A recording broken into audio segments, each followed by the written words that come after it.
o nosso preletor, o senhor Humberto Pessil Soares. Alguma coisa a respeito da vida deste homem. Ele é casado, está com 53 anos, casado há 27 anos.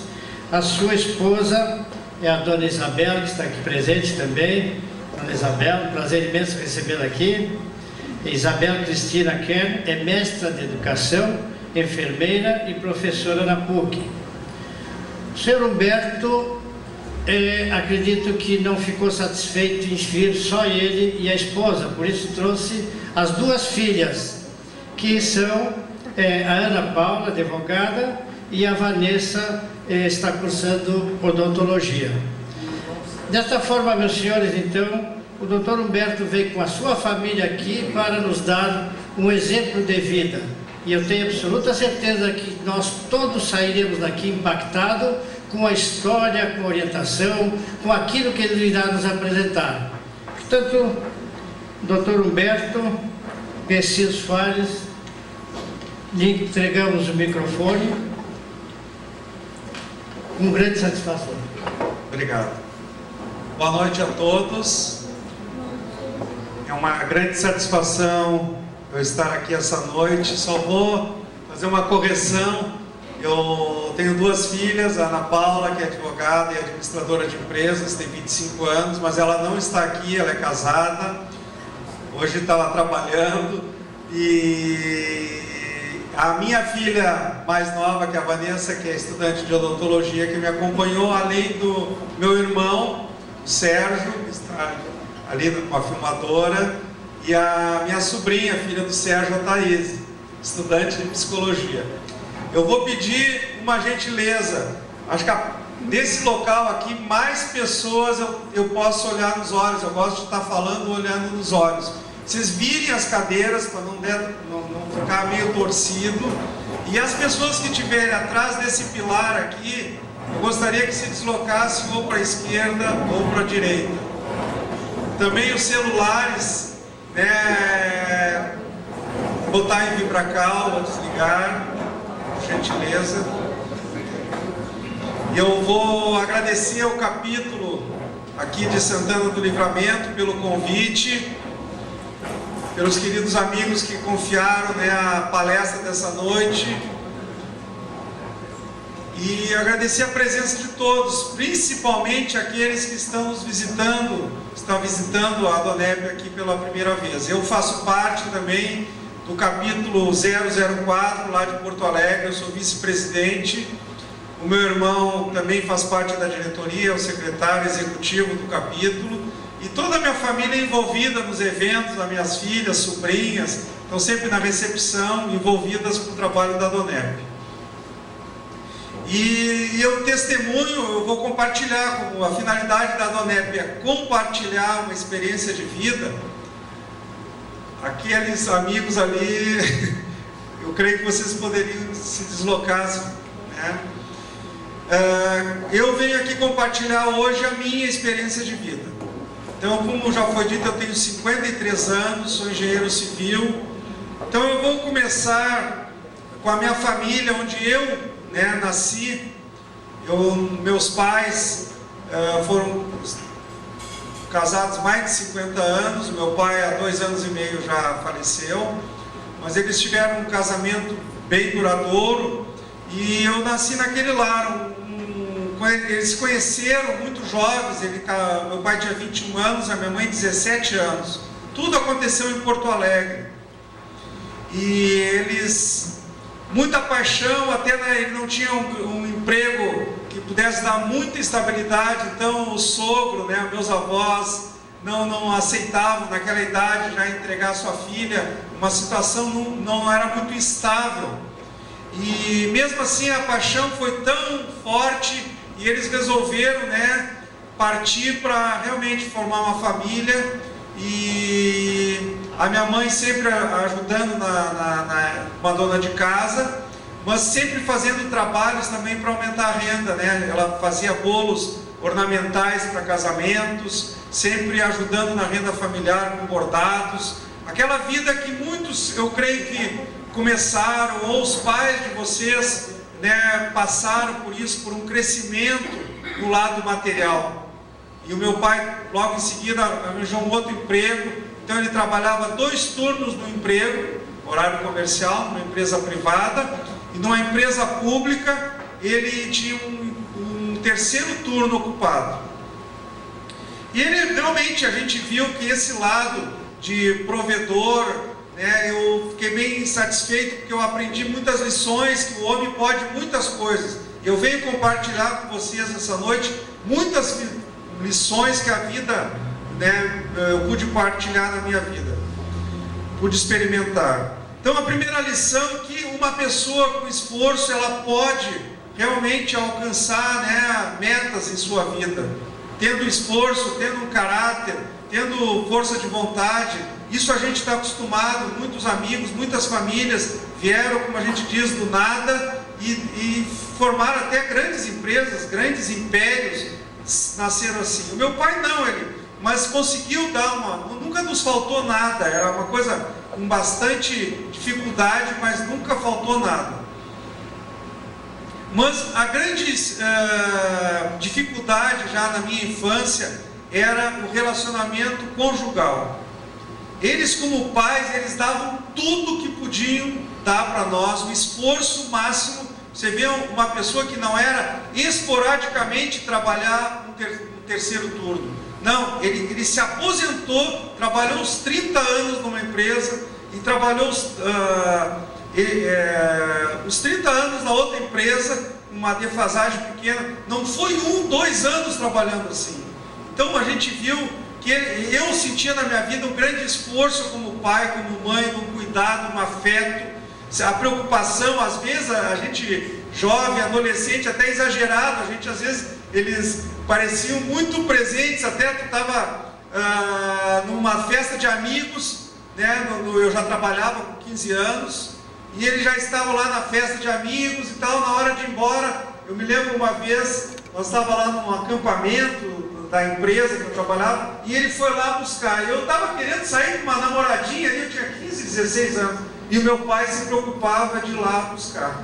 Então era uma preocupação, assim, um zelo. Eu sei que vocês muitos passaram, tiveram essa experiência de pais muito zelosos. Mas apesar de toda aquela boa vontade deles, aquele desejo de criar uma ótima família, eles tinham uma dificuldade no relacionamento conjugal. Eu creio que também é uma lição que outras pessoas, outros amigos aqui presentes, também talvez tivessem experimentado como eu experimentei, um fracasso assim no relacionamento conjugal dos pais. E naquela época eu fiz um propósito, talvez eu tivesse 10 anos, 12 anos, eu fiz um propósito comigo mesmo, que era, quando eu tivesse a minha família, meus filhos, mesmo que nas horas de alguma dificuldade no relacionamento com a minha esposa, olha, eu tinha 10, 12 anos, naquela idade eu já tinha feito esse pacto. Eu não queria fazer na presença dos meus filhos, porque eu sentia um sofrimento muito grande, vendo aquela instabilidade no meu lar. Era coisa crítica, a cada semana se renovando. Então a gente nunca sabia se a nossa família ia continuar como família. O nosso pai presente, e era quando os pais ainda têm dificuldade, mas ainda um dos cônjuges é ausente, tu vai ficar com outro cônjuge, não, mas os dois muito presentes, os dois muito interessados, os dois muito amando os filhos. E eu sou o filho mais velho, o Sérgio é o filho mais novo, 6 anos mais moço que eu, e a Sandra é a filha intermediária, 1 ano mais nova que eu. Então nós três tínhamos aquela dificuldade. Eu, como mais velho, naquela parte infantil, me preocupava na minha época e fiz aquele pacto. Então, outra lição que eu aprendo na vida, eu também tinha boa vontade. Vocês estão vendo boa vontade em mim também? Eu fiz aquele pacto, boa vontade, boas intenções, amando os filhos que eu nem tinha gerado ainda, para preservar eles. Só que às vezes o homem é fraco, ele não consegue muitas vezes cumprir um propósito, principalmente numa situação, né, que eu vou contar ao longo e vai desencadear, onde a gente consegue ficar mais forte e cumprir os nossos pactos. Mas vamos chegar lá. Então eu fui crescendo com aquela intenção, e vou falar de uma outra experiência minha, que foi um dom que Deus me deu. Aqui eu não vim sair de Porto Alegre com a minha família para exaltar, para vocês vir aqui alguém de sucesso. Vocês têm muita gente de sucesso, estava conversando com o Renato aqui, da Motorama, né? Então, tem muita gente que pode falar de sucesso. Não foi de sucesso que eu vim falar aqui, desse sucesso profissional, mas faz parte da minha história, vocês vão entender. Então, eu nasci com talento para estudar. Eu me dedicava, era muito responsável, mas desde muito, também, primeiro ano primário, 6 anos de idade, o meu prazer era estudar. Claro que eu gostava, naquela época, mesmo em Porto Alegre, a gente podia ir na rua, não tinha cerca nas casas, não tinha muros, nós jogávamos futebol até no verão, até tarde da noite, tínhamos brincadeiras de rua, não tinha aquela coisa de ficar trancado dentro do quarto, né, no computador. Então eu tive uma infância bem normal, mas eu abdicava de todo esse prazer, que era muito prazeroso para mim, na hora que eu tinha que escolher entre aquele prazer e os estudos. Eu dava uma prioridade máxima aos estudos. E tinha um gosto, uma facilidade, um dom para aprender. E matemática, então, eu tinha um dom especial, ainda de aquele raciocínio lógico. Eu tinha uma facilidade imensa para aquilo. E eu era um neto mais velho do lado da minha mãe, eu me criei mais pelo lado da minha mãe. Eu era o segundo mais velho, e o segundo mais velho pelo lado do meu pai. E toda uma geração de primos, os meus próprios irmãos, que eram mais moços, eu acabei ensinando, eu revendo aquelas matérias, todas as matérias que existem no primeiro grau, no segundo grau, naquela época era ginásio científico, eu revisava tudo. Aquilo ali foi me formando uma bagagem para aprender, para ter. Eu sabia história geral, história do Brasil, geografia, matemática, todas aquelas logaritmos, toda aquela parte mais difícil, eu ainda revisei com vários, 4, 5, 6 anos às vezes. Meu irmão com 6 anos de diferença, 6 anos depois eu estava revisando. O que aconteceu? Com 15 anos eu já falei, comecei a trabalhar. Todos nós, a minha irmã, meu irmão também, aos 15 anos começamos a trabalhar pelaquela nossa necessidade, né, de um sustento da casa. Também lá no trabalho, eu fui trabalhar num banco, era uma caderneta de poupança. Naquela época as cadernetas de poupança eram agências isoladas, hoje os bancos tomaram conta. Então tinha muito movimento, era um boom do BNH, que dependia da poupança. Eu trabalhava na Rua da Praia, que conhece Porto Alegre, com a Uruguai, tinha ali uma agência de poupança. E ali eu com 15, 16 anos, me lembro muito bem, quando o meu chefe, que tinha 50 anos de idade, saiu de férias, eu sentei na mesa dele. Porque eu tinha facilidade de fechar as contas do caixa, não era tudo por computador, tinha que fazer na maquininha, tinha ficha para o cliente, e todo mundo me preocupava porque eu era o bom da matemática. Só que aquilo me impediu de levar tantos estudos a sério, porque eu trabalhava 2 turnos e de noite ia para um colégio público fazer o científico naquela época. Quando chegou na época do vestibular, o meu sonho era fazer engenharia civil, e o BNH estava estourando, né? Todo mundo queria ser engenheiro civil, uma procura muito grande pela engenharia civil na Universidade Federal, e eu só podia me candidatar para a Universidade Federal.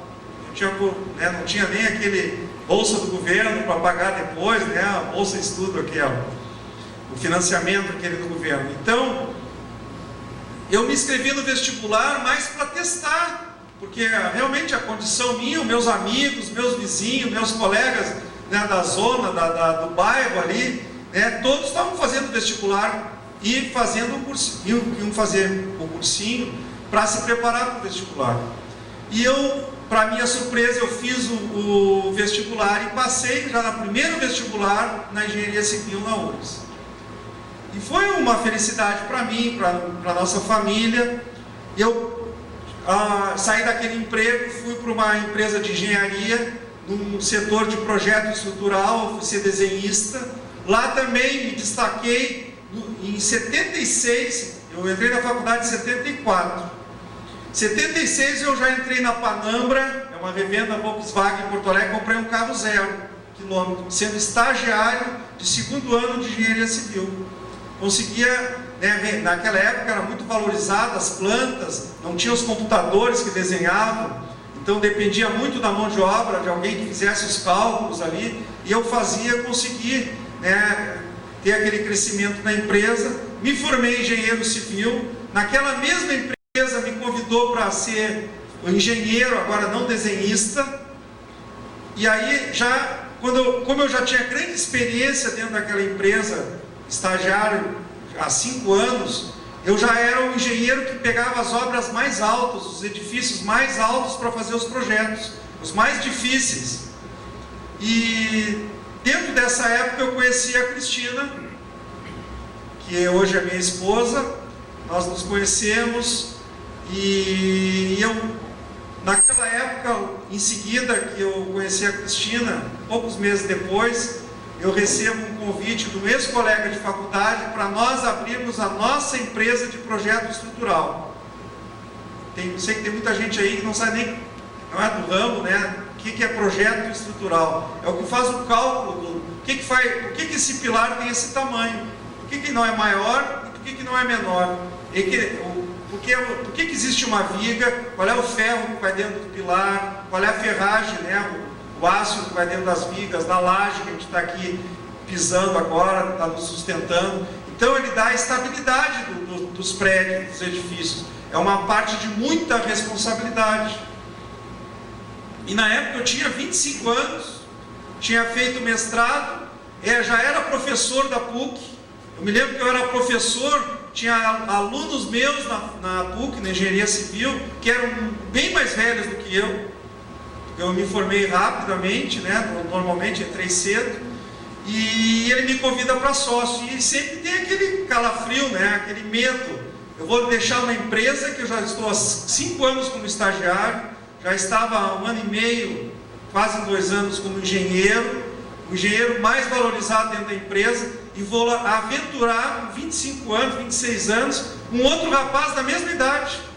Para ter uma ideia, meus pais, meu pai é funcionário público e um funcionário também, uma vida privada, não era um autônomo, não era um empresário, ele já foi contra. É normal, né? Aquele medo, não, tu vai aventurar, abrir uma empresa, quem é que vai dar projetos para vocês? É uma responsabilidade, é tão grande o projeto que vocês fazem, esse tipo de serviço, que vai ser complicado, né? Porque quem começa é jovem. Então eu vejo assim a dificuldade, um cardiologista, o jovem vai se encostar num cardiologista, é que nem você entregar um coração para se operar, é complicado dar para um rapaz de 25 anos. Então sempre tem uma equipe, né? E ali nós resolvemos sermos a equipe, um do outro, né? Nós abrimos uma empresa. E a Cristina, eu ponderei, compartilhar, já era namorado dela, ela me deu total apoio, que seria a hora de fazer essa experiência.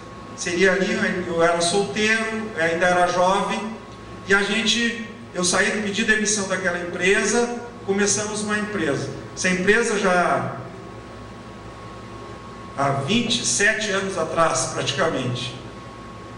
E nós crescemos, nós tínhamos uma visão, eu e meu sócio, sermos a maior empresa do setor no estado do Rio Grande do Sul. Imagina que pretensão. E aí eu me lembro de uma frase que eu escutei há pouco tempo, que diz que uma pessoa com empenho e sem uma visão é um trabalhador. Tem muito empenho, mas não tem uma visão, é um trabalhador. Tem outro tipo de pessoa que pode não ter muito empenho, mas tem muita visão, tem uma grande visão. Este é um sonhador, que não se empenhando muito, a gente sabe que aquele sonho não vai se tornar realidade, vai ter muita dificuldade, vai parecer mesmo um sonho só. Mas uma pessoa com empenho e com uma visão é um conquistador, é alguém que vai e realiza, é alguém que realiza o que estava sonhando com aquele empenho. E eu creio que aqui tem muitos conquistadores que realmente, conheci o Renato aqui, mas eu sei que tem muita gente aqui que é um conquistador. E no caso, nós conquistamos um mercado, nós fomos a maior empresa do setor, nós fomos a primeira empresa no Brasil, nesta área de projeto estrutural, a conquistar a ISO 9000. Nós tivemos filial em Brasília, filial em São Paulo. Eu falo passado, porque a empresa prosperou tanto que com os recursos dessa empresa, eu abri outras empresas, abri uma construtora que não mais fazia o projeto e sim construía todo o edifício. Abri outras empresas, abri uma empresa com meu irmão, talvez vocês conheçam o nosso produto, o Videokê, aquele aparelho de karaokê. Nós que trouxemos para o Rio Grande do Sul, a Videolândia, a loja do Videokê. A gente vende hoje para a internet, para o mundo, para o Brasil inteiro, o aparelho de karaokê, para você cantar músicas brasileiras. No exterior tem muitos karaokês, mas não com músicas brasileiras. Então, aquela empresa prosperou tanto e gerou riquezas, nós fomos conquistando outras empresas, outros setores, e tanto que chegou um tempo que ali eu trabalhava muito. A gente vira também muito empenho, um trabalhador muito, quase um escravo do trabalho, porque requer muito trabalho, é prestação de serviço. Então eu trabalhava, eu também 3 turnos, trabalhava sábados, trabalhava domingos, mas chega num ponto que tu já tem outras empresas. Eu e aquele meu sócio fundadores, nessa época, já uns 6 anos atrás, já tínhamos alguns sócios minoritários, e nós vendemos a empresa para aqueles sócios minoritários, e eu e ele, que éramos os capitalistas daquela empresa, nós já tínhamos outras empresas, e não precisamos mais ter aquela que foi a galinha dos ovos de ouro. Vocês estão entendendo? Então uma vida assim, de sucesso nessa parte empresarial. Então agora eu quero retomar um pouco a minha vida pessoal, meu relacionamento conjugal, que eu conheci a Cristina lá quando eu era jovem, recém-formado, recém abrindo uma empresa. Logo que nós abrimos a empresa, a gente casou. 1 ano e pouco nasceu a Ana Paula, que é a filha mais velha, hoje tem 25 anos, nós estamos casados há 27 anos. E aquele crescer, imagina em paralelo a empresa crescer. Evidentemente, eu vim contar assim no final da história, os primeiros 10 anos, para quem é empresário sabe muito bem, se a gente não levar duro, se empenhar e não ficar gastando, viajando, usufruindo daquele mercado que está se conquistando, a empresa não vai crescer. Você tem que capitalizar a empresa. Você tem que ter aquela visão, a visão de ser a maior empresa, de ser uma grande empresa, de você conseguir agradar grandes clientes exigentes. Você tem que ter equipamentos. Aí começando, gerava a época do computador. Nós somos a primeira empresa que compramos um plotter, eu creio que talvez no Brasil, que é a máquina que desenhava sem já um desenhista. A gente desenhava no computador e as canetas desenhavam e se movimentavam só pelo equipamento. Então, com toda aquela dificuldade assim normal de uma empresa nos primeiros 10 anos, o casamento, foram nascendo as filhas abençoadas, fazendo uma parte, a Cristina, a minha esposa, também tinha aquele dom, aquele talento para estudar, que eu falei que eu tinha, aquela facilidade. Ela veio de outra família, outras experiências, mas esse talento ela tinha. Imagina como saíram nossas filhas, melhores do que nós. A facilidade, a Ana Paula com 23 anos, a mais velha, já era advogada e administradora de empresas. Nós 4, eu fico dizendo, são poucas as famílias no estado que toda a família, os pais e os filhos, fizeram na Universidade Federal. A nossa família é uma delas. São poucas, mas existem. E então nós éramos muito abençoados. A empresa prosperando, nós conquistando bens. Só que o nosso relacionamento conjugal também era um fracasso, assim como era na vida dos meus pais. Claro, eu estava com outro status empresarial. Meu pai já tinha uma visão mais limitada dessa parte, do mundo dos negócios. Eu já estava no meio do mundo dos negócios, participando do sindicato, todo mundo quase todo mundo dessa área do Rio Grande do Sul me conhece. Em Porto Alegre, então, nem se fala. Dou palestras em empresas, todo mundo se relaciona bem comigo. Só que dentro de casa eu tinha um sério problema. Porque tu sai na rua, todo mundo te quer contratar, todo mundo quer te convidar, todo mundo quer te convidar para jogar um tênis. Tu começa a ter relacionamentos. As pessoas gostam de ti. Chega na tua casa, tu não consegue agradar a tua esposa, ela não te entende e tu não entende ela. Aí tu começa assim, mas para que eu trabalho tanto? Para que eu me esforço tanto? Então, o relacionamento conjugal, a Donep fala muito disso, para empresários, profissionais liberais, de que vale ter todo um sucesso no mundo, se a gente não pode compensar esse sucesso com um fracasso na família. Se tiver a família um fracasso, o que adiantou todo o sucesso? E eu vivia isso na minha vida. Por outro lado, eu sei que tem duas categorias de pessoas dividindo assim, por esse critério. De uma categoria de pessoas que nem gostam de pensar muito no significado da vida. Vão deixando a vida levar, como diz o Zeca Pagodinho. Vocês conhecem gente assim? Você pergunta, como é que vai ser depois da morte? Como é que vai ser a eternidade? Existe Deus? Para que tu vive? Para que tu trabalha? Se tu morrer, tu vai virar pó. A pessoa que é assim, geralmente, não dá bola para as coisas eternas. Você vai virar pó. E eu pensava comigo mesmo, um pó que tem virtudes, teve critérios na vida, ajudou pessoas, ele é um pó, depois vai virar pó. Se só existe a parte material, que diferença vai fazer de um pó que tinha virtudes para um pó que não tinha virtudes? Se veio de uma pessoa com virtude ou uma pessoa sem virtude. E eu tentando me esforçando, eu tentando viver uma vida com esforço, tentando ajudar pessoas, tentando ter boas intenções. E por outro lado, nessa época já de empresário, eu era materialista. Eu cresci num lar cristão, num lar católico, a Cristina também. Estudei em colégio por uma bolsa, meu pai não podia pagar. Ele conseguiu uma bolsa de estudos no colégio Santo Antônio, um colégio marista católico. A Cristina também, toda uma formação católica, mas depois que eu virei empresário, capitalista, virei materialista. Todos meus amigos hoje, a maioria deles ainda é assim. Fica assim, se eu posso fazer as coisas, é quase como se fosse eu, meu próprio Deus. Todas as coisas dependem de mim. Eu tinha só de engenheiro, cheguei a ter 28 engenheiros fazendo projeto estrutural. Os concorrentes nossos tinham 4, 5 engenheiros. E até hoje são assim.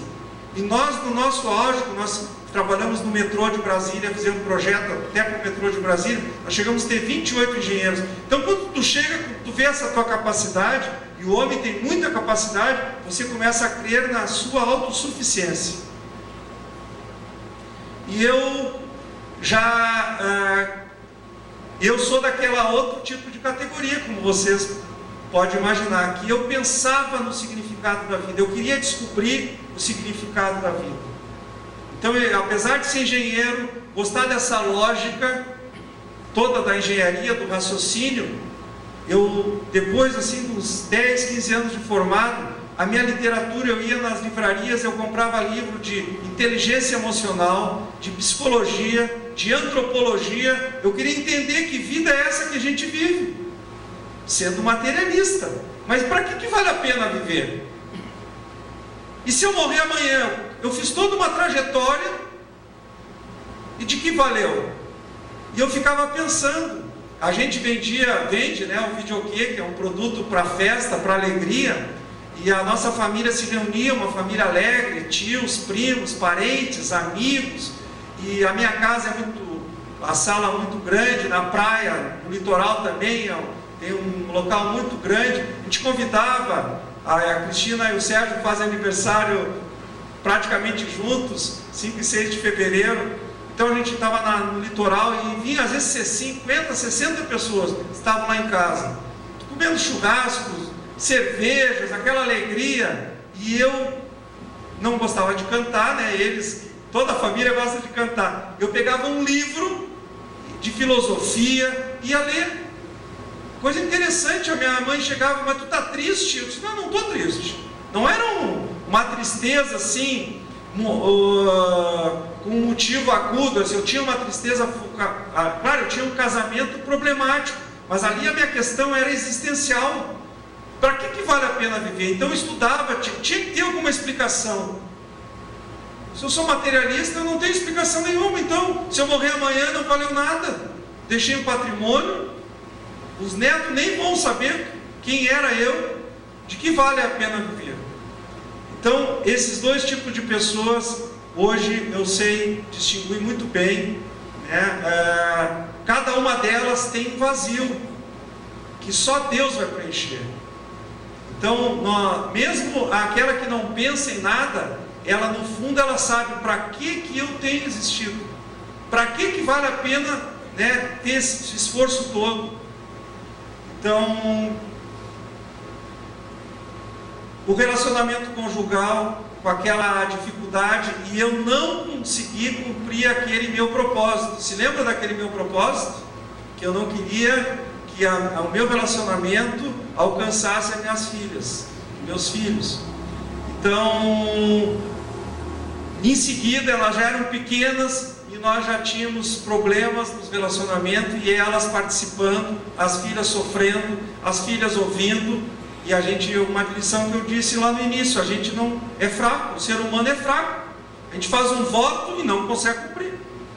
Então eu fui entender muito bem meu pai. Não era uma força de vontade que meu pai não tinha. Por que ele não se refreava? Minha mãe se refreava e deixava a gente sair para ir para a escola? Não, era uma coisa que não estava neles. Eles não tinham alguma coisa que eles não tinham sabedoria, faltava sabedoria, que é diferente do conhecimento. O conhecimento eles tinham, que não deviam fazer isso. Mas a sabedoria, até hoje eu escutei uma frase que diz que o conhecimento mais amor é a sabedoria. O conhecimento sem amor não leva muita gente adiante. A gente não vai muito adiante. Agora, se tu colocar a sabedoria, é muito melhor ter sabedoria do que ter conhecimento. Conhecer para fazer o bem, todo mundo conhece que tem que fazer o bem, todo mundo sabe. Então, eu não conseguia cumprir. Então, o nosso relacionamento estava me levando também uma ansiedade. Um ritmo de trabalho muito acelerado, trabalhando muito e com esses problemas crônicos dentro de casa, eram crônicos. Se falava em separação quase que toda a semana. Crônicos, até que assim aconteceu um fato. Nós já tínhamos 22 anos de casados, fazem 5 anos. Aí deu a virada, começa agora, a Bíblia diz que o choro pode durar uma noite, mas a alegria vem pela manhã. O que quer dizer? Você pode ter um período de sofrimento, mas se Deus tem um propósito na sua vida, você abre o seu coração, vai chegar o dia que você vai virar a sua vida, vai ser o dia da virada, que vai deixar aquela falta de alegria, que aquela falta de sentido da vida, você vai obter toda aquela alegria que você sempre sonhou, que eu sempre sonhava, que eu procurava em literaturas, eu procurava em filosofias, eu procurava na psicologia, e eu não encontrava. Foi o que aconteceu há 5 anos atrás. Naquela época, o meu irmão, que está aqui hoje me acompanhando, ele teve um problema no seu casamento. Mais um problema nas famílias. Hoje a gente vê a notícia nas famílias, né? Um problema seríssimo nas famílias. E causando, quanta coisa vai causando. A gente vê tanta violência, tanto problema de drogas, tem esse problema do tráfico de drogas, mas isso tudo se origina da família, os problemas da família que vão gerar crianças traumatizadas, né? Que depois vão ser os drogados, que depois vai gerar um mercado de tráfico. Então, a nossa família não é diferente das outras. Eu já era atingido há muito tempo, eu e a Cristina. O meu irmão tinha um casamento, eu considero até superior que o meu, não tinha tanto aquela coisa crônica, Ele já é daquele estilo de vida diferente do meu, não gostava muito de pensar, né, no sentido da vida. Se chama assim o bom vivant, mais alegre, cantando, a família alegre e tal. Nos deu uma crise que eu chamo de aguda. A minha era uma crise crônica, que a gente até já adivinha o que vem pela frente. Às vezes era 3 semanas e a coisa não aconteceu, perdão. Num casamento crônico, tu já até antevê o que vai acontecer. Mas na vida dele, ele não tinha experimentado isso. E quando veio uma crise, foi uma crise aguda. Aquela crise que quando tu vê não tem mais solução, e a outra parte já quer dissolução do casamento, e por mais que as partes, os amigos, os interessados, os parentes, tendo interferir, não conseguem mexer uma palha. Você vê que a coisa está só se agravando, está indo para o final, assim. Com 3 filhas, a filha mais velha é a Thaís, está aqui hoje, a futura psicóloga, e ela tinha na época ela tinha uns 14 anos, né? E a irmã mais nova dela tinha uns 4, 5 anos, a Tamires. E tem a Tayla, que é a intermediária, né? Hoje tem 17 anos. Então, elas tinham 4, 5 anos, tinham 13 anos, 13, 14 anos. Então, uma fase que o pai precisava estar em casa e a coisa estava desenrolando para uma destruição familiar, né? E ele é meu irmão, como eu já falei, ele é meu sócio na Videolândia e meu vizinho. Nós construímos casas, né, terrenos lindeiros. Então ele estava em depressão, já tomando remédio para dormir, e eu com o mesmo remédio.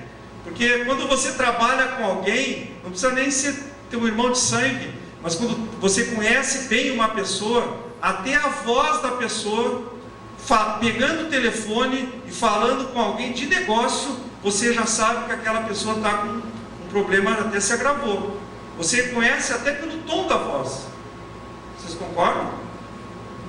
Então, ele nem precisava mais compartilhar o que estava acontecendo naquele dia na casa dele. Pelo jeito dele, pela voz dele, eu já sentia. E eu já estava também tomando remédio de tarja preta. Aliás, eu ia no médico, eu pedia o remédio e ele não... Eu repassava, né, os vidros para ele. Era o remédio frontal.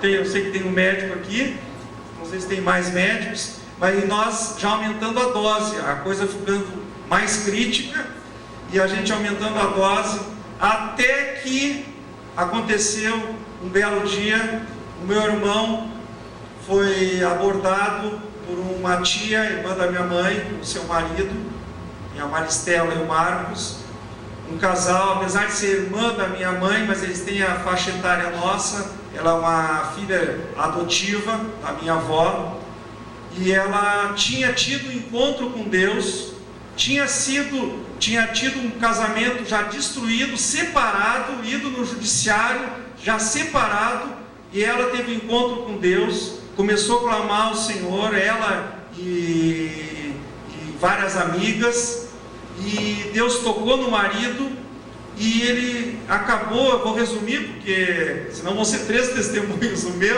o do meu irmão e o dos meus tios, né? Mas eles tinham sido restaurados e conheceram o poder de Jesus Cristo. E eles foram compartilhar com o Sérgio. Sérgio, te acalma, nós temos uma solução para ti. Eu sei que tu está em depressão, tomando remédio, está com crise, com as 3 filhas lindas, mas deram uma Bíblia para ele.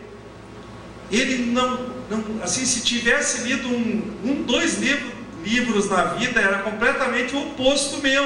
Aquele meu gosto de estudar, ele não tinha. Ele é muito esperto ele foi 3 vezes na Coreia do Sul, por causa do videokê, fazer a especificação dos aparelhos, lá com os engenheiros, lá na Coreia do Sul, mas realmente se dedicar àquele esforço de estudar, ele nunca teve aquele dom. Ele tem dom em outras áreas, né? Mas daqui a pouco eu vejo ele estudando a Bíblia, ele indo na igreja, aí foi numa igreja batista, junto com esses meus tios. E eu comecei, vocês imaginam alguém materialista, alguém que tinha lido, como eu, talvez 1000 livros, me julgando por sábio, vendo meu irmão que não tivesse talvez lido 2, 3 livros, E muitos trabalhos escolares dele, eu lia o livro para fazer o resumo para ele levar para o colégio, quando eu era jovem. E eu vendo aquele meu irmão que eu vi, 6 anos mesmo, a gente diz, viu nas fraldas, né? Que não tem habilidade, não tem gosto para a leitura, né? Quer ler aquelas notícias rápidas da Veja, aquilo ele lia. Daqui a pouco ele está se aprofundando na Bíblia. Para mim foi um choque. E vocês imaginam que ele, uma semana lendo a Bíblia, uma semana indo na igreja, ele já chegou para mim: Humberto, eu não preciso mais tomar remédio para dormir. E naquela época o problema familiar dele não tinha mudado em nada em uma semana. E um choque, eu não conseguia entender. Tudo que eu tinha lido, tudo caía por terra, porque uma pessoa que não tinha vontade de ler, agora está com vontade de ler. Uma pessoa que eu sabia que o problema era na casa dele, e eu tomando remédio para dormir, e ele tirou o remédio, a dependência química, no caso, né, daquele medicamento. Então, é umas coisas que, na minha ideia, ficou mais perturbada a situação. Ele com uma Bíblia, que eu achava um livro superado, qual é as consequências? O meu remédio, a minha dose tinha que aumentar, né? Vocês conseguem imaginar a situação?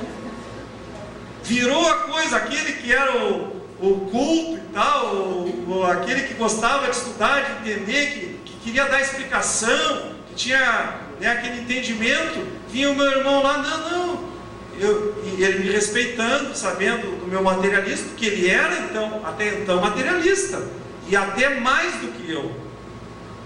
Então foi uma coisa tão radical, aquilo me deixou assim de boca aberta. E o Marcos, aquele esposo da minha tia, que tinha dado uma Bíblia para ele, deu uma Bíblia para mim também de presente.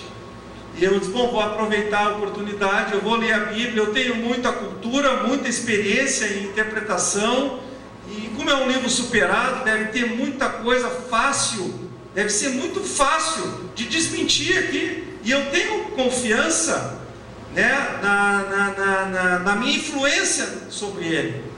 O irmão mais velho, aquele que me ensinou, aquele que dava já, né, a caminhada para ele pronta, o resumo do livro pronto. Eu disse: não, eu vou ler, ele tem confiança em mim, ele é inteligente, então eu vou abrir os olhos dele, porque esse negócio não está mal, né? Nós agora, cair na Bíblia, para mim não tinha nenhum sentido. E o que aconteceu comigo, eu quero dizer para os senhores, amigos aqui presentes, não foi só comigo. Depois eu tive, fazendo assim as minhas leituras, as minhas pesquisas, muitas pessoas em todas as épocas passaram por essa experiência que eu passei, de desafiarem a Bíblia, de chegarem para ela e dizer: bom, agora eu vou desbancar isso aqui. E foram para cima dela, procurar furos na Bíblia, mentiras, coisas erradas, profecias erradas, inverdades, para desmoralizar a Bíblia. E aconteceu com elas o que aconteceu comigo também. Eu tive que me render ao poder de Deus, me render ao que está escrito na palavra de Deus, me render à palavra vida de Deus, que na Bíblia diz que é Jesus Cristo, o Verbo que se fez carne. Ele é a palavra. E eu também tive um encontro maravilhoso com Deus. Eu também, o meu remédio, também depois que a palavra de Deus foi entrando, eu fui lendo. Deus só ficou olhando, né? Deus, eu fico imaginando, agora ele vai ler a minha palavra. E aí a palavra foi entrando, e eu também em seguida já não estava tomando remédio. E o Marcos me deu o primeiro livro cristão, que foi muito importante, também aquela minha fome de aprender. Eu não perdi aquela minha fome de aprender, né? De ler, de aprender. E ele me deu um livro, Inteligência Espiritual, que era justamente um caso desses. Um diretor do Chicago Tribune, um jornal de Chicago, dos Estados Unidos, da cidade de Chicago. A esposa dele tinha tido um encontro com Deus, através de Jesus Cristo. E ele foi tão impactado, ele era ateu, e ele foi tão impactado da mudança da mente da esposa, que ele tentou desmascarar a Bíblia.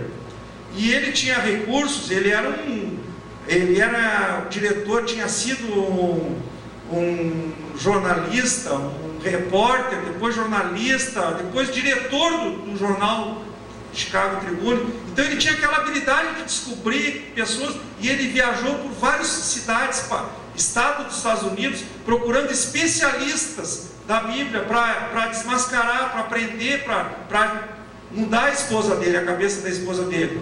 Deu o que deu, tanto que ele escreveu um livro. Ele teve que também se vender a Jesus Cristo. O nome dele é Lee Strobel, é Inteligência Espiritual. Foi o primeiro livro que eu recebi. A partir dali, começou já uma segunda fase, porque eu entrei agora dentro de casa. Eu era então um católico de infância, depois como profissional me tornei materialista, né? E agora eu estava um cristão de acordo com as Escrituras. Em paralelo, a minha esposa veio do lar cristão e continuou do lar católico e continuou com aquelas doutrinas que ela tinha aprendido da Igreja Católica, indo nas missas, mas também com uma procura em vários tipos de segmentos religiosos. Tudo que era coisa que você oferecia, ela estava lá aceitando o convite, né? Alguém que tem o conhecimento de leitura de mãos, de búzios, tanta coisa que o Brasil oferece nessa área espiritualizada, assim, né?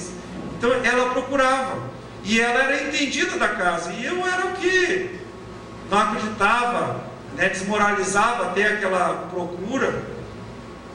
E ela chega um belo momento, e eu chegando com a Bíblia, o meu irmão chegando com a Bíblia, que ela nunca tinha visto o meu irmão com livro nenhum, agora com a Bíblia, o meu irmão indo na igreja, e ela começou, e nós começávamos a falar para ela das verdades da Bíblia. Uma vez o meu irmão já sabia nesse início mais do que eu, né? Ele começou primeiro, e ele chegou mostrando os 10 mandamentos.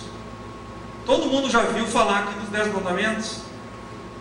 Eu quando era jovem fiz a catequese, as minhas filhas fizeram a catequese também na Igreja Católica. A gente aprende os 10 mandamentos. Está no livro de Êxodos, é o segundo livro da Bíblia, capítulo 20. Creio que vocês tenham a Bíblia em casa, vocês podem conferir. Êxodos, é um livro que Moisés escreveu, capítulo 20. Tem ali, algumas Bíblias tem até um título, os 10 mandamentos. Mas ali, de qualquer maneira, ali tem os mandamentos, que a gente está acostumado e a gente tem aprendido desde criança. Só que a gente aprende, eu no caso católico, num livrinho chamado Catequese, que é o livrinho da catequese. Estão lembrados disso, quem passou por isso? Aquilo é a Bíblia? Não é a Bíblia. Aquilo ali é um livro de doutrinas da Igreja Católica, que tem, dentre algumas instruções, tem ali os 10 mandamentos, que todo aluno tem que aprender. Naquela época de jovem, a gente tem bastante memória, todo mundo decora os 10 mandamentos. Só que o meu irmão me entra com a Bíblia e mostrando que o que a gente tinha aprendido não é a verdade de Deus. Para mim não fazia muita diferença naquela época, né? Porque eu já nem acreditava em Deus, eu estava ali lendo a Bíblia. Eu não me lembro que fase eu estava ali no meu início ali, se eu já tinha caído as fichas para mim ou não, mas ele vai com aquela novidade, e a gente ficou, não pode, e a gente não tem. E o mandamento era um mandamento que não existe na catequese, mas está na Bíblia, que é o segundo mandamento, é um mandamento mais longo, que diz: não farás para ti imagem de escultura, nem algo semelhante a alguma coisa que tenha no céu, na terra ou nas águas debaixo da terra. Não as adorarás, não darás culto a elas, porque eu sou um Deus ciumento. Aí ele veio com a Bíblia que ganhou do tio dele, né, do Marcos. Aí nós temos lá, pego ali a Bíblia da Vanessa, que pouco tempo tinha feito a catequese, edições paulinas da Igreja Católica. Pego lá, exatamente a mesma coisa.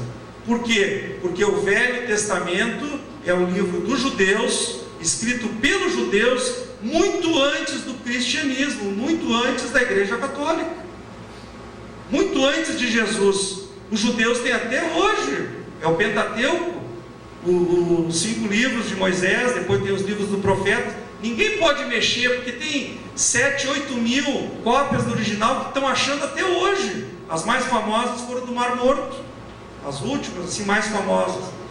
Então não tem como ninguém alterar, nem escrevem livros que a Igreja Católica, o Código da Vinci, alterou a Bíblia. É mentira. Os livros não podem ser alterados porque são dos judeus muito antes da Igreja Católica. O Novo Testamento que vem com Jesus. E esse Novo Testamento é igual em qualquer Bíblia. Você pode olhar em qualquer Bíblia igual. O Velho Testamento é o livro dos judeus, então não tem que discutir. O que está na Bíblia, está na Bíblia. Então estava na Bíblia e não está na catequese. Porque, por interesses lá, e eles permitem as imagens nas igrejas, retiraram aquele mandamento, e ficou 9 mandamentos, tirando 10 fica 1, fica 9, para compensar aquele um que tirou. O último mandamento da Bíblia, qualquer Bíblia que os judeus têm, que foi Moisés que recebeu, que está lá na Igreja Católica, é: não cobiçarás a casa do teu próximo, nem a mulher, nem os filhos, e etc. Dá vários exemplos. Nem qualquer coisa do seu próximo, termina o parágrafo. Na Igreja Católica, para substituir aquela ausência, né, foi dividido esse, que é o último, que é o 10º, em o 9º e o 10º, porque foi retirado aquele segundo. Então a minha esposa ficou chocada, se sentindo como se enganada. Mas quantos anos? E eu aprendi lá quando era criança, e as minhas filhas aprenderam, e a minha mãe aprendeu, e a minha avó aprendeu. Mas está em tudo que é Bíblia. Em tudo que é Bíblia. Foi Deus que deu. E ela começou a ter para mim foi mais fácil. Quando eu estava ali, antes eu já não estava crendo em nada, e agora eu estou crendo pelo menos na Bíblia, na Palavra de Deus. E a Cristina vinha já com o coração dela naquelas verdades que ela estava vivendo no catolicismo ali. Aí vem aquele confronto entre a Palavra de Deus e a religião, os dogmas de qualquer religião que fosse, né? E ela ficou num coração dividido. Graças a Deus que foram por uns 30 dias que ela tomou uma decisão de ficar com a Palavra de Deus. Ela era uma pessoa que tinha toda aquela crise conjugal que a gente vivia, e ela tinha também, era uma espécie de depressão, porque ela falava muito em morte. A minha sogra tinha morrido, tinha deixado lembranças boas. Uma mãe amava muito, a Cristina é filha única, então era muito apegada à minha sogra. E a minha sogra, depois que morreu, aparecia como se fosse um espírito da minha sogra na nossa casa. E a Cristina já não falava mais com o santo para pedir nada, ela falava com a mãe dela, que tinha morrido, e ela aparecia lá em casa. E ao mesmo tempo a Cristina falando em morte, com 2 filhas maravilhosas, com a empresa crescendo, nós já morando numa casa sensacional, podendo viajar. A Cristina foi para a Disney umas 6 vezes só para a Disney, e falando em morte, com saúde. Vê se tem lógica isso. Vocês estão entendendo o quadro? E ela naquele sofrimento, querendo separação, querendo morte, e vendo espíritos, achando ia no espiritismo e vendo espíritos dentro de casa. Aí quando ela tomou aquela decisão de entregar a sua vida para Jesus Cristo, que é o único Salvador, o único que pode ouvir uma oração, que Ele é Deus, nenhuma criatura que morreu, por melhor que fosse, pode ouvir uma oração, porque os mortos não têm mais parte nenhuma na terra, é assim que diz a Bíblia. E ela, quando fez essa entrega para Jesus, entregou o seu coração, como a Bíblia diz em Romanos, capítulo 10, versículos 9 e 10. se com a tua boca confessares que Jesus Cristo é o Senhor, e creres no teu coração que Jesus ressuscitou entre os mortos, você será salvo. Então, se você crê na palavra de Deus, se você convida Jesus a entrar no seu coração, você é salvo, e Jesus nos promete vida eterna, na glória de Deus, mas a vida eterna já começa agora, e Ele diz que veio nos dar vida, e vida com abundância, e a vida que ela vivia não era com abundância, a vida que eu vivia, podia muita gente de fora, talvez até os meus vizinhos terem inveja de mim, mas vocês que agora estão começando a entender lá um pouco do meu coração, será que eu tinha uma vida de abundância? Sem Jesus? Sem conhecer Deus? Naquele meu materialismo? Então a gente aprende uma outra lição: o materialista não tem resposta para tudo.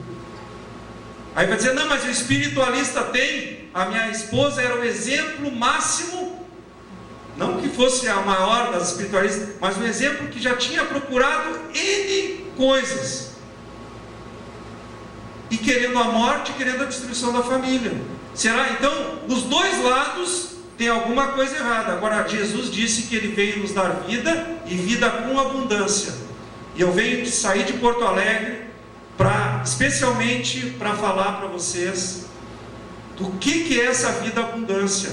Quando a minha esposa fez essa entrega do seu coração, levou uns 30 dias, eu já tinha feito, uns dias antes, tirado o remédio para dormir, nunca mais falou em morte, não fala em separação. Hoje aquele casal, que era um problema para os nossos filhos, problema para os nossos pais, porque você sabe que os pais sofrem quando sabem que os filhos estão com luta no casamento.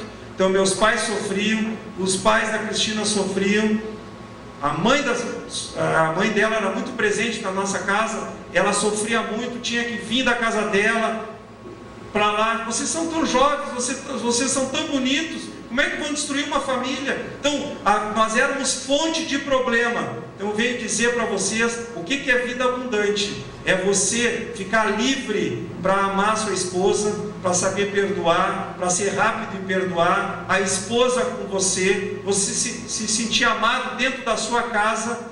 Você agora está num outro nível tal que hoje nós ajudamos famílias.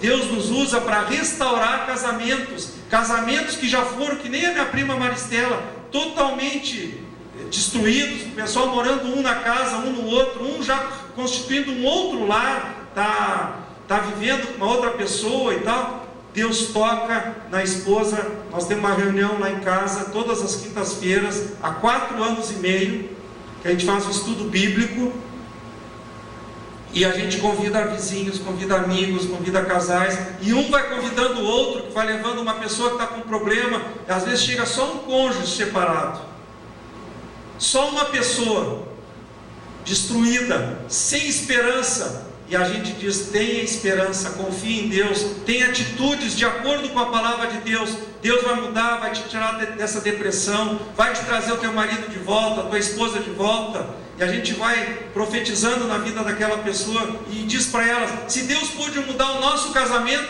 Ele pode mudar o teu casamento. E as pessoas ficam às vezes no primeiro dia duvidando, porque não é fácil, né? Tu conhece a luta que tu tem dentro da tua casa, e vem uma outra pessoa que nunca viu e diz, não, te entrega para Jesus, Jesus vai entrar no barco da tua vida, Jesus vai entrar na tua casa e vai mudar a tua vida, vai mexer com a tua estrutura. E a pessoa fica assim impactada. Só que aí ele vem na outra quinta, a gente aí já dá uma Bíblia, empresta um livro cristão, dá um DVD. A gente trabalha muito com DVD lá na Donep.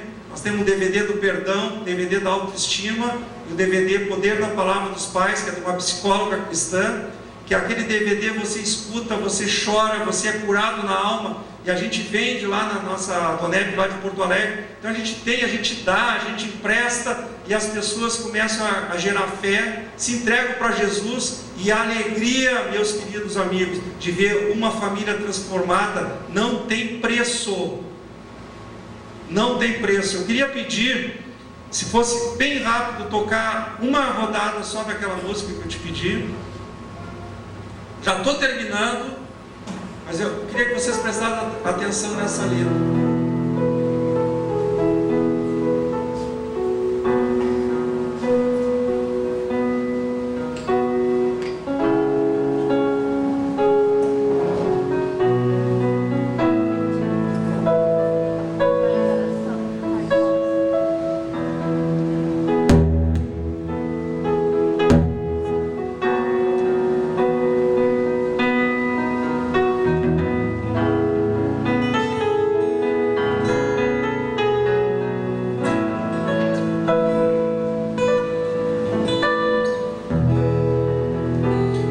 Como Zaqueu, eu quero subir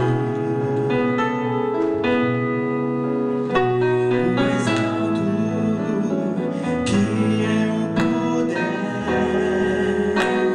só pra te ver,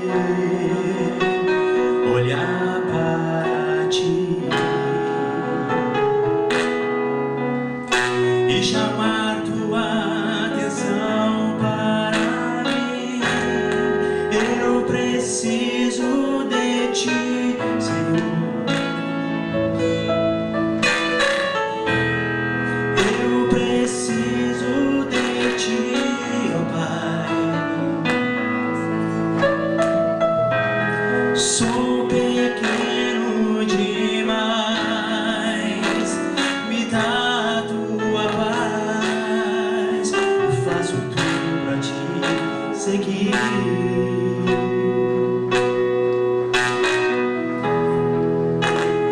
Entra na minha casa, entra na minha vida, mexe com minha estrutura, sara todas as feridas, me ensina a ter santidade.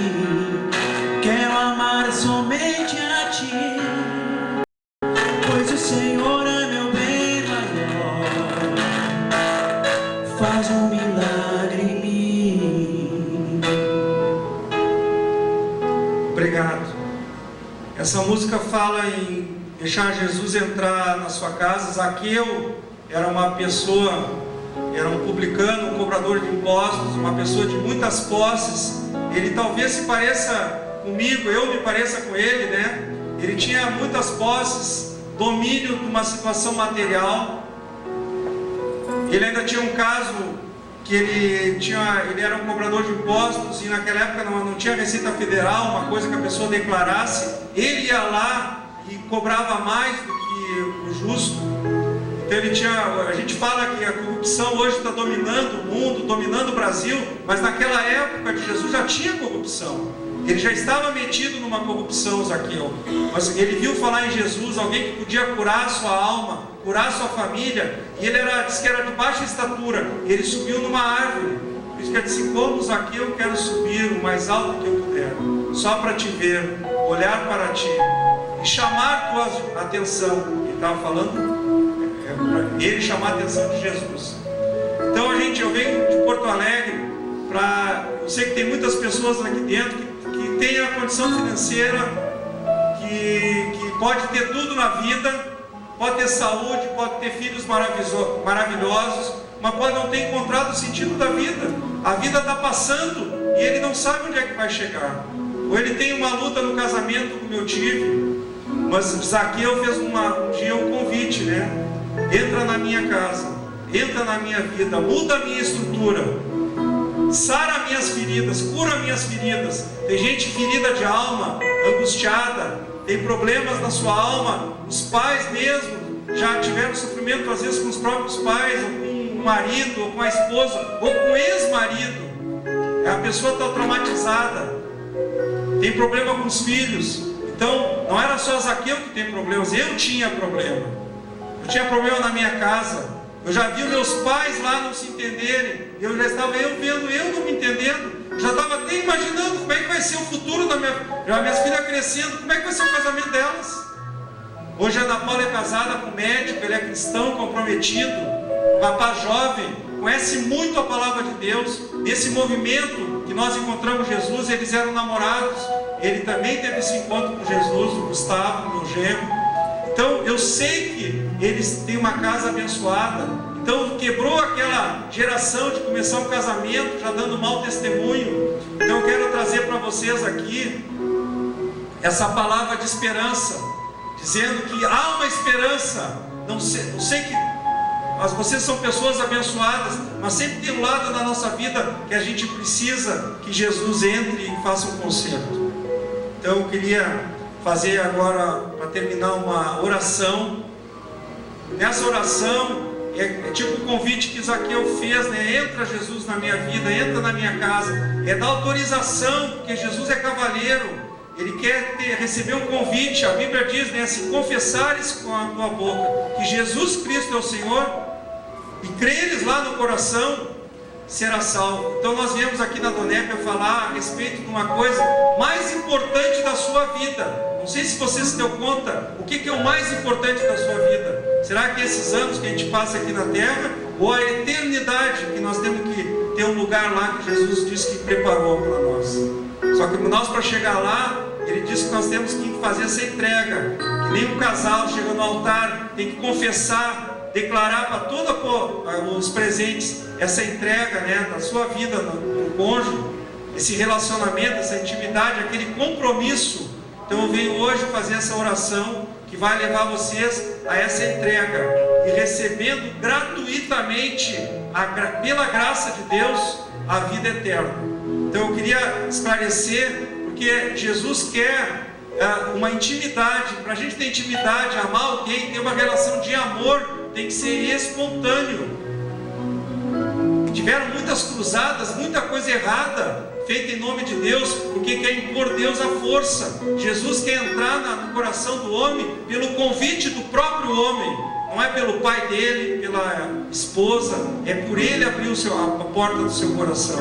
Então eu vou fazer essa oração. Quem tiver se sentindo no seu coração e crê que Jesus pode mudar a sua vida, vai lhe dar a vida eterna e vai dar a vida em abundância aqui, repita comigo. Eu peço a todos que se levantem, repitam comigo essa oração, uma oração de entrega. É um momento muito importante. Eu peço que a Cristina chegue aqui, me acompanhe.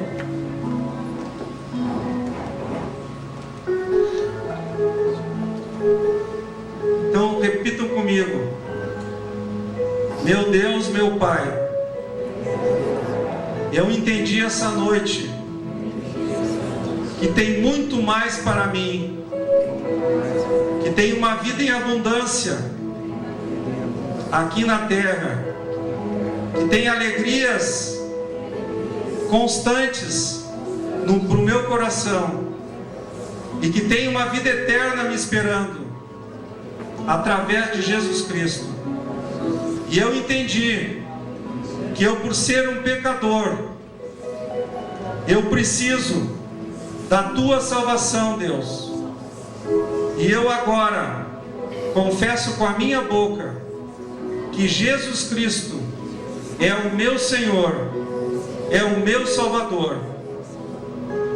E eu peço a ti, Jesus, escreve o meu nome no livro da vida, e que eu tenha uma vida cristã como tu gostarias.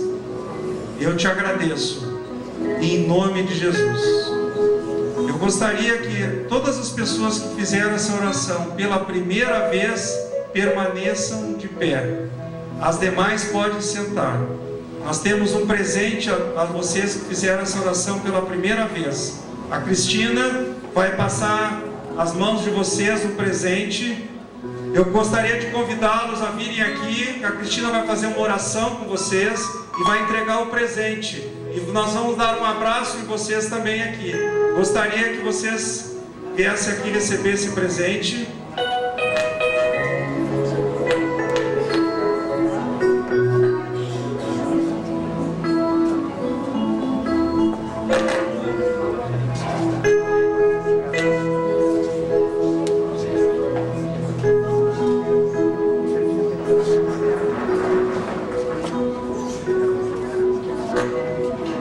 Eu queria agradecer E eu queria finalmente pedir a Cristina para fazer uma oração por todos os presentes e principalmente pelas pessoas que fizeram essa decisão hoje, que um dia nós fizemos. Jesus entrou na nossa casa, hoje a nossa casa é fonte de bênçãos. Deus quer fazer da sua casa também essa fonte. Amém, boa noite a todos, obrigada pelo convite, presidente, pessoal do capítulo. E eu quero dizer a todos vocês que vieram pela primeira vez, que além das pessoas que convidaram vocês, que amam muito vocês, Jesus também ama muito vocês. Ah, Deus ama demais vocês. Por isso que vocês estão aqui, não pela nossa presença, mas pelo amor que Ele tem por vocês. A palavra dele diz, a palavra de Deus diz, que Deus amou o mundo de tal maneira, mas então é tal maneira que não se tem nem no português, não se tem um adjetivo para explicar o tamanho desse amor. E eu creio que o amor está aqui, né, bem evidenciado pelo convite dos amigos que oportunizaram vocês a ouvir a palavra de Deus, a palavra de transformação, a palavra de vida. Porque só Deus transforma através do seu Filho Jesus Cristo. Ele é o transformador das nossas vidas, da nossa alma. Tem transformado o nosso casamento, tem transformado os nossos corações, transformou as nossas filhas também. E eu louvo e agradeço a Deus por isso. E louvo e agradeço a Deus pela vida de cada um aqui. E peço em nome de Jesus que essa sementinha que foi plantada no coração de cada um aqui germine, cresça, dê frutos. Que vocês procurem, tenham sede de aprender cada vez mais sobre esse Jesus, sobre esse Deus que está vivo, não está mais na cruz. Jesus não está mais na cruz, Ele está no meio de nós, com o seu Espírito Santo. Então eu agradeço a Ele por isso. A Roberta está me lembrando, né, no testemunho, tem muitas coisas realmente para contar. Mas como eu disse, só Deus, só Jesus transforma.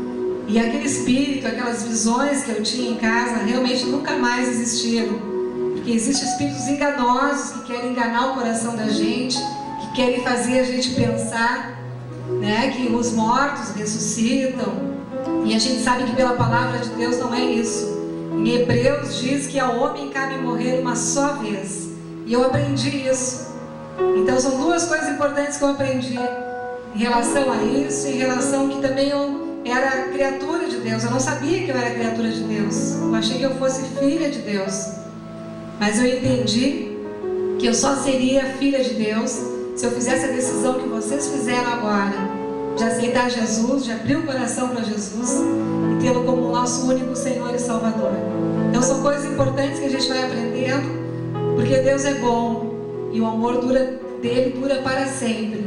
E no momento que a gente abre o nosso coração para entender mais a esse Deus, a esse Jesus, Ele realmente transforma e nos faz pessoas melhores.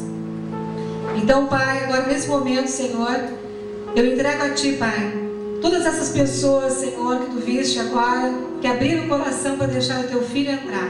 Eu Te agradeço e Te peço que essa semente realmente germine, floresça, dê frutos, e que em nome de Jesus, desça sobre eles agora o Espírito Santo dele, a sua unção, a sua misericórdia, o seu amor.